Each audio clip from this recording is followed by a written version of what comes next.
Bonjour et bienvenue dans cette présentation. On essaiera de préparer le lab qu'on va utiliser pour nos tests tout au long de cette formation.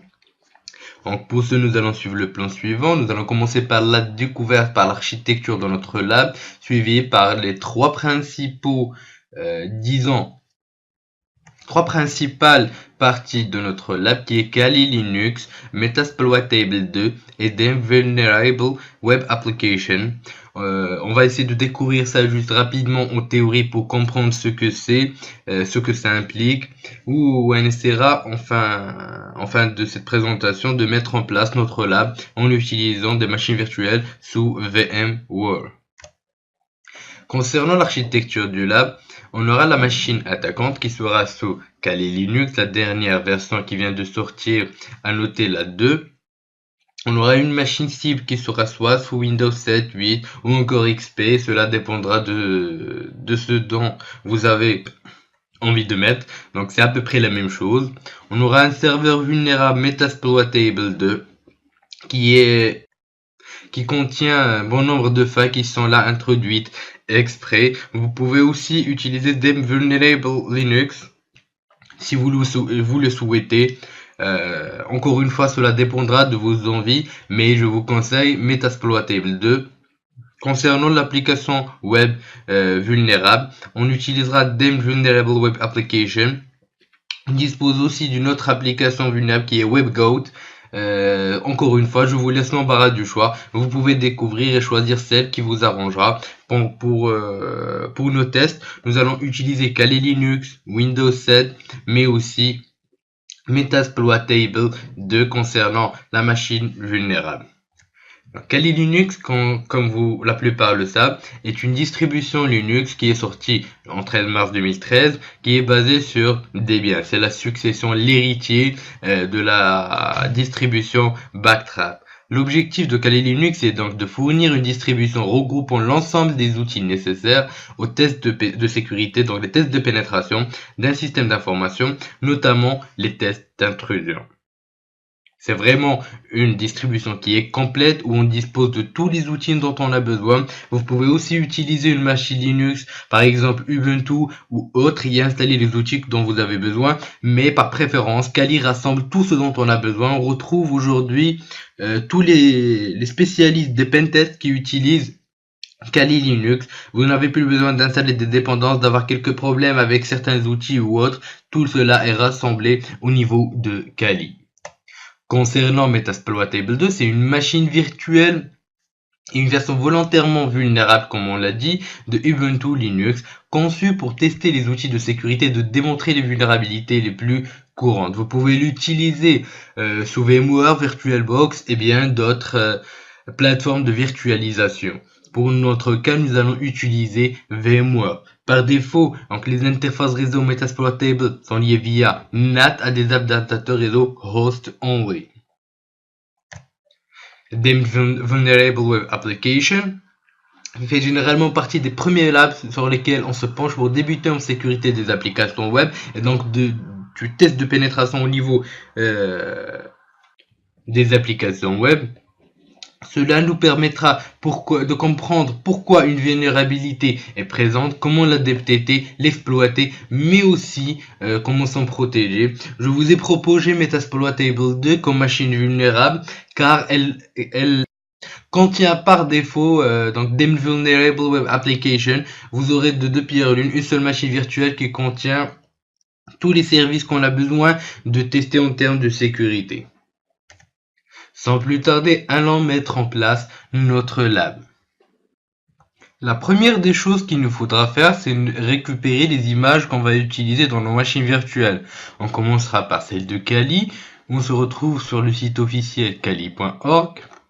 Pour pouvoir télécharger l'image de Kali, vous allez cliquer sur Download Kali Linux. Et vous aurez une panoplie d'images. Cela va de l'image complète, des images light, on a du 64 et du 32 bits. Vous allez donc télécharger celle qui vous va avec votre système.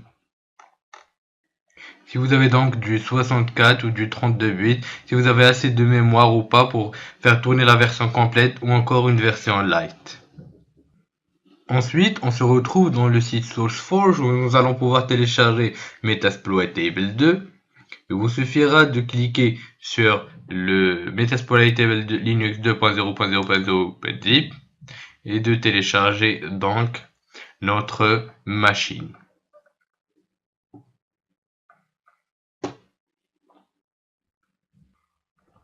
Je partage avec vous aussi un lien qui est très intéressant concernant la documentation sur Metasploitable 2, un guide d'exploitation au niveau du site officiel de Rapid7. Donc vous aurez une panoplie d'exploitation possible, mais aussi une documentation sur chaque attaque. Donc une fois nos fichiers téléchargés, il nous suffira maintenant d'ouvrir VMware et de créer notre machine virtuelle en cliquant sur création de machine virtuelle.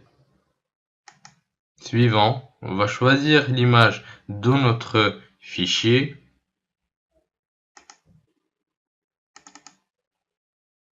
Suivant, on peut laisser les paramètres par défaut, cela ne va pas changer grand chose. Ça sera notre machine attaquante. On va lui assigner un espace au niveau du disque dur. Et enfin, vous pourrez customiser comme vous voulez au niveau de la RAM. Donc, vous pouvez lui donner la configuration qui va avec votre configuration, donc dans la configuration de votre ordinateur, le nombre de processus et autres. On clique sur Finish. Voilà, notre machine virtuelle attaquante est créée. On va pouvoir créer notre machine virtuelle vulnérable, notre machine Metasploitable 2. Vous pouvez ou bien la créer depuis une nouvelle machine virtuelle, ou vous dirigez directement vers le dossier et de choisir le fichier de configuration de machine virtuelle, double-cliquez et automatiquement la machine sera ajoutée. Maintenant, allons jeter un coup d'œil sur notre Linux Kali. On va lancer notre machine virtuelle et attendre le chargement de Kali. Maintenant, nous allons essayer d'installer Kali. On clique en choisissant Graphical Install. Comme ça sera plus facile qu'une installation en ligne de commande.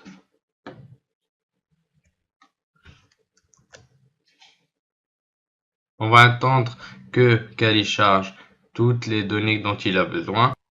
On va ensuite choisir la langue qui nous va. Dans notre cas, c'est le français. Clique sur Continuer. Soit de la situation graphique, on va choisir France. Continuer. La langue du clavier.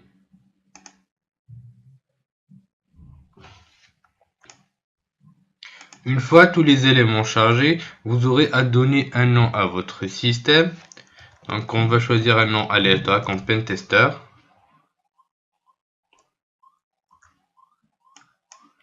Ensuite, on va cliquer sur Continuer.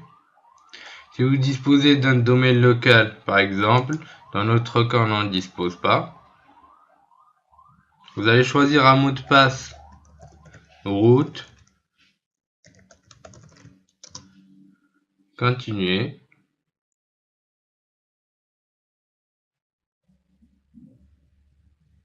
On attend ensuite la détection de tout ce qui est disque pour les partitions.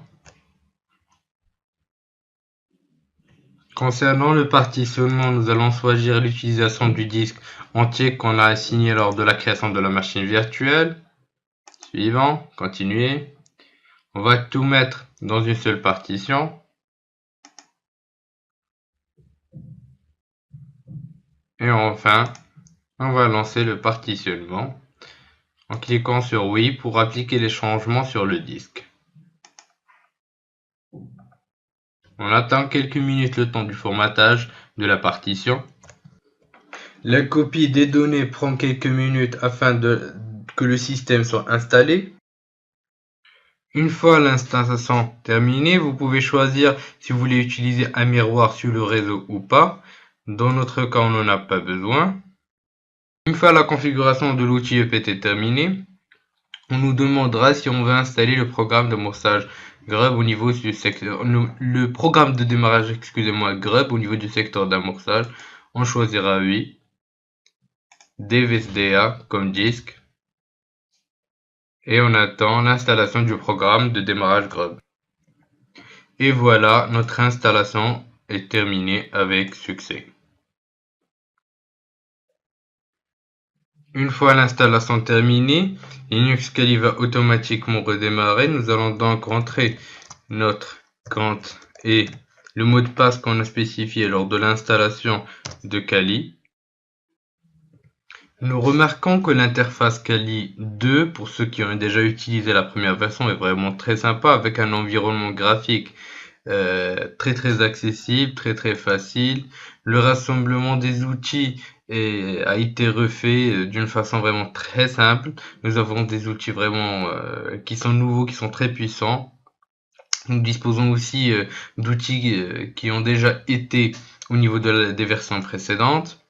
Vous pouvez y accéder soit par la zone de recherche avec la version graphique. Vous pouvez aussi utiliser l'onglet Applications.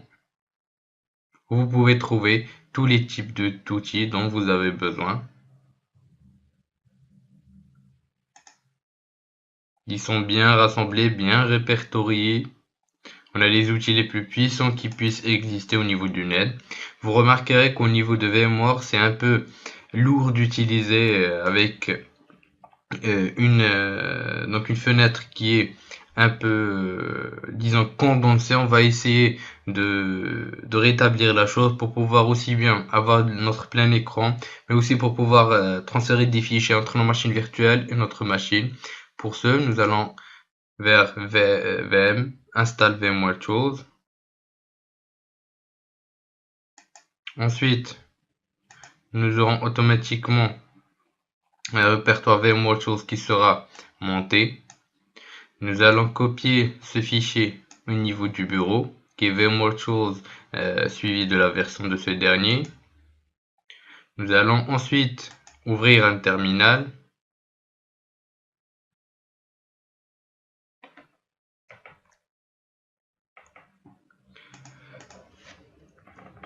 Ensuite, on va naviguer vers le bureau. On retrouve notre fichier. Nous allons le décompresser grâce à la commande tar-xvf, ensuite le nom du fichier.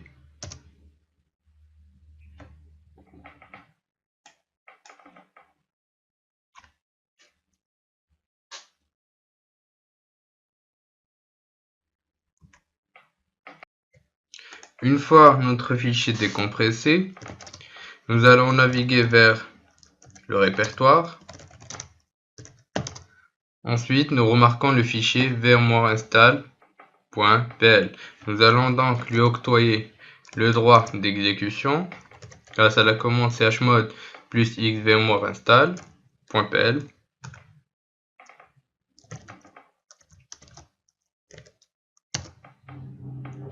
Ensuite, on va exécuter le script.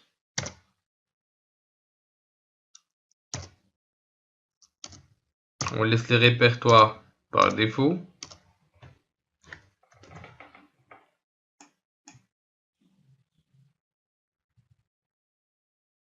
On va ensuite attendre quelques minutes le temps de l'installation du script, après avoir bien sûr laissé les répertoires qu'on va utiliser par défaut. Donc c'est mieux de les utiliser à la place de jouer avec les configurations quand on est débutant. Et voilà, notre installation s'est terminée avec succès. Ce qu'on va essayer de faire, c'est de redémarrer notre système pour pouvoir voir si les modifications ont été effectuées avec succès.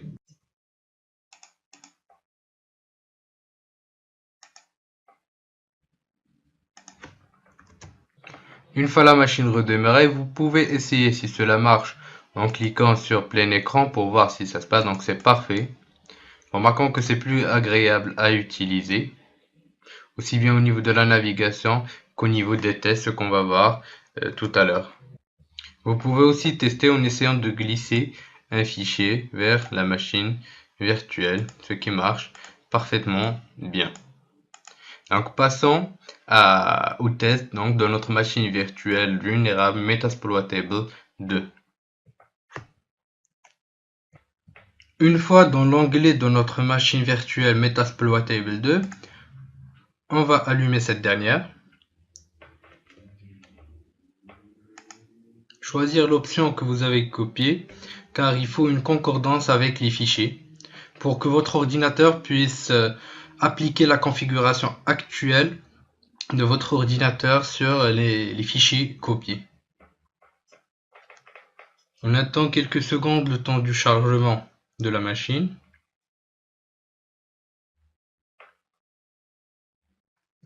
Une fois notre machine Metasploitable 2 chargée, nous allons essayer d'entrer le mot de passe de login et le mot de passe par défaut qui sont msfadmin. Il faut faire attention, le clavier est en mode QWERTY.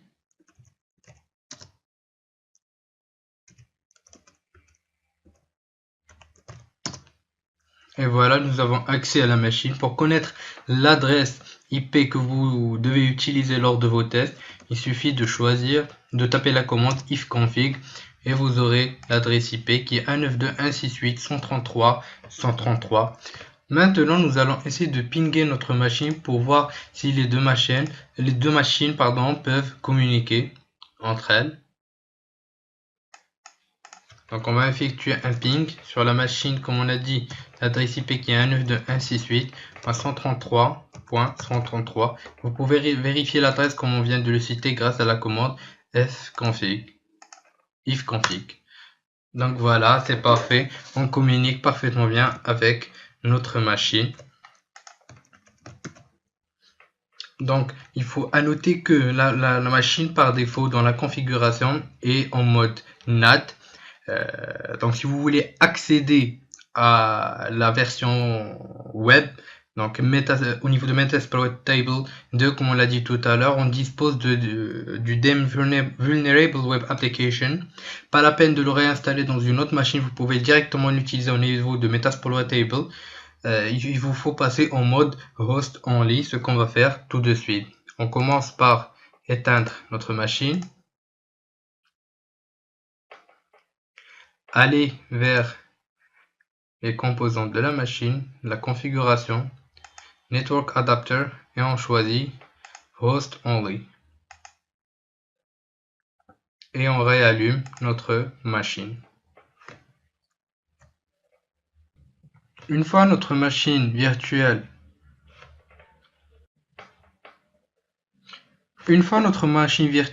redémarrée, on va récupérer son adresse IP qui est le 192.168.59.135. On va vers notre machine et on va essayer de naviguer vers cette adresse 192.168.59.135. Et voilà, on retrouve un portail qui rassemble tout ce que notre machine possède comme application vulnérable préinstallée. Dans notre cas, ce qu'on va utiliser, c'est le DEM Vulnerable Web Application. Et voilà, nous avons notre lab. Vous pouvez ajouter d'autres machines si vous voulez faire des tests, comme des machines Linux ou encore des machines Windows XP, 7, Windows 8 ou autres. Pendant cette présentation, nous avons pu découvrir l'architecture qu'on va utiliser lors de notre test, ainsi que l'installation et la mise en place de notre lab. Nous avons aussi pu nous initier rapidement à l'interconnexion entre les éléments de notre architecture, avec notre machine virtuelle vulnérable qui est Metasploitable 2, qui possède plusieurs applications vulnérables en plus de la machine elle-même. Je n'ai plus rien à vous dire dans ce côté, qu'une seule chose. Passons aux choses sérieuses, passons au test de vulnérabilité sur nos machines. Je vous dis merci de votre suivi, à la prochaine vidéo, et si vous avez n'importe quelle question, vous pouvez me contacter à tout moment.